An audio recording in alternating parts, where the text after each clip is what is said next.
ഒരു കോഴിക്കോടൻ രുചിയുടെ പുതിയൊരു വീഡിയോയിലേക്ക് എല്ലാവർക്കും സ്വാഗതം. പച്ചമുളക് പുളിങ്കറി ഉണ്ടാക്കുന്നതാണെന്ന് ഞാൻ വീഡിയോയിലിട്ടുള്ള റെസിപ്പി. ഇത് സിമ്പിളായിട്ട് ഉണ്ടാക്കാൻ പറ്റുന്നൊരു കറിയാണ് കേട്ടോ. ഈ കറി ഉണ്ടാക്കാൻ ഇത്രയും പച്ചമുളക്, ഒരു തണ്ട് കറിവേപ്പില, ഒരു കഷ്ണം ശർക്കര, ഒരു ചെറിയ നെല്ലിക്ക വലുപ്പത്തിൽ പുളി, അത് വെള്ളത്തിൽ കുതിർത്താൻ വെച്ചിട്ടുണ്ട്. പിന്നെ ഒരു ടീസ്പൂണ് സാമ്പാർ പൊടി, അര ടീസ്പൂണ് മഞ്ഞൾപ്പൊടി, ഇത്രയാണ് എടുത്തിട്ടുള്ളത്. ഈ മുളക് ഞെട്ടൊക്കെ കളഞ്ഞിട്ട് നല്ലോണം കഴുകിയതിന് ശേഷം വെള്ളമൊക്കെ ഒന്ന് ഒപ്പിയെടുത്തിട്ട് ഇതുപോലെ ഒരു പിന്നെടുത്തിട്ട് ഞാനൊന്നിങ്ങനെ വാർന്ന് കൊടുത്തിട്ടുണ്ട്. വല്ലാതെ ചീന്തി പോവരുതേ. ഇനി ഇതുണ്ടാക്കാൻ തുടങ്ങുക. ഇരുമ്പ് ചീഞ്ചട്ടിയാണ് കേട്ടോ ഞാൻ അടുപ്പത്ത് വെച്ചിട്ടുള്ളത്. അതിലേക്ക് ലേശം നല്ലെണ്ണയാണ് ഞാൻ ഒഴിച്ചെടുത്തിട്ടുള്ളത്. ഇനി ആ എണ്ണ ചൂടായി വരുന്ന സമയത്ത് ആ മുളകൊന്ന് നല്ലോണം ഒന്ന് വഴറ്റിയെടുക്കണം. അതിന് മുളകൊക്കെ അതിലേക്ക് ഇട്ട് കൊടുത്തിട്ടുണ്ട്. വല്ലാതെ ചേരുവകളൊന്നും ഇല്ലാത്തൊരു കറിയാണ് കേട്ടോ അത്. എപ്പോൾ വേണമെങ്കിലും ഈ പച്ചമുളകൊക്കെ ഉണ്ടെങ്കിൽ ആർക്ക് വേണമെങ്കിലും ഉണ്ടാക്കട്ടോ. എളുപ്പത്തിലുള്ളൊരു കറിയാണേ.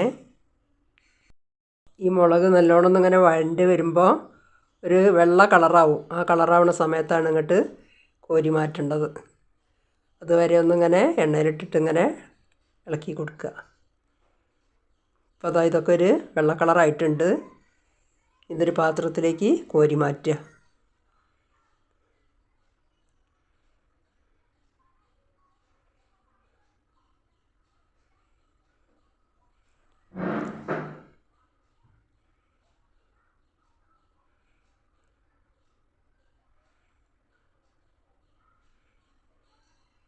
അപ്പോൾ ആ മുളക് മുഴുവനും കോരി മാറ്റിയിട്ടുണ്ട്. ഇനി ആ എണ്ണയിലേക്ക് അര ടീസ്പൂണ് കടുകിട്ട് കൊടുക്കുക. ഒരു 1/4 സ്പൂണ് ഉലുവ ഇട്ട് കൊടുക്കുക. അതൊന്ന് പൊട്ടി വരട്ടെ.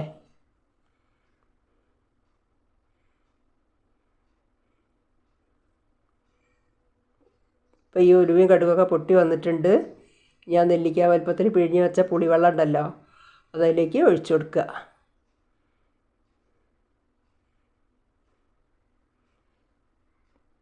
ഇതിലേക്ക് ഒരു ടീസ്പൂണ് നിറയെ സാമ്പാർ പൊടി ഇട്ട് കൊടുക്കുന്നുണ്ട്. ഞാനിവിടെ വീട്ടിൽ തന്നെ ഓണ സമയത്ത് വറുത്ത് പൊടിച്ചുണ്ടാക്കിയതാണ്.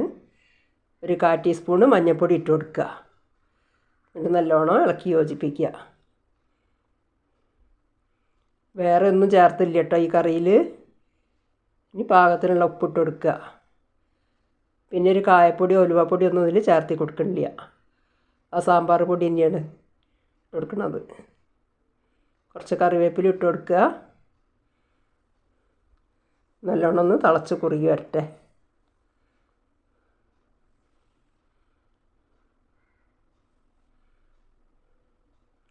ആ ശർക്കര അതിലിട്ട് കൊടുക്കുക.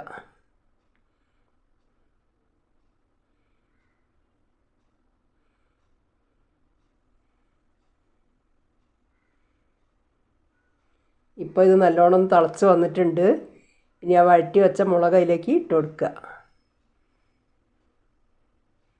എന്നിട്ട് ഈ മുളകും ഈ ഗ്രേവിയൊക്കെ കൂടി നല്ലോണം ഒന്ന് തിളച്ച് കുറുകി വരണം. കുറച്ച് കറിവേപ്പിലയും കൂടി മീതിട്ട് കൊടുക്കുക. ഇനി ഒരു നേരം കറിക്കൊന്നും കിട്ടിയില്ലെങ്കിലും ലേശം പച്ചമുളകും ഈ പുളിയൊക്കെ ഉണ്ടെങ്കിൽ പെട്ടെന്ന് തയ്യാറാക്കാൻ പറ്റുന്ന ഒരു കറിയാണ് കേട്ടോ അത്. നല്ല ടേസ്റ്റിയാണ്. ഈ ഒരു മുളകും ലേശം ഗ്രേവി ഉണ്ടെങ്കിൽ നല്ലോണം ചോറുണ്ണാൻ പറ്റും. ഇപ്പോൾ ഇത് തിളച്ച് കുറിയൊക്കെ വന്നിട്ടുണ്ട്. ഇനി ഗ്യാസ് ഓഫാക്കുക. ഇപ്പോൾ ഇത് കളറൊക്കെ മാറി നല്ല സെറ്റായിട്ടുണ്ട്. ഇനി ഇതൊരു പാത്രത്തിലേക്ക് കോരി മാറ്റുക. ഇനി ഇങ്ങനത്തെ മുളക് കിട്ടുന്ന സമയത്ത് എല്ലാവരും ഒന്ന് ട്രൈ ചെയ്ത് നോക്കണേ. ഇനി ഈ വീഡിയോ ഇഷ്ടപ്പെടുകയാണെങ്കിൽ ലൈക്ക്, ഷെയർ, സബ്സ്ക്രൈബ് ഒന്നും ചെയ്യാൻ മറന്നു പോവരുതേ. കമൻറ്റും എഴുതി അറിയിക്കണേ.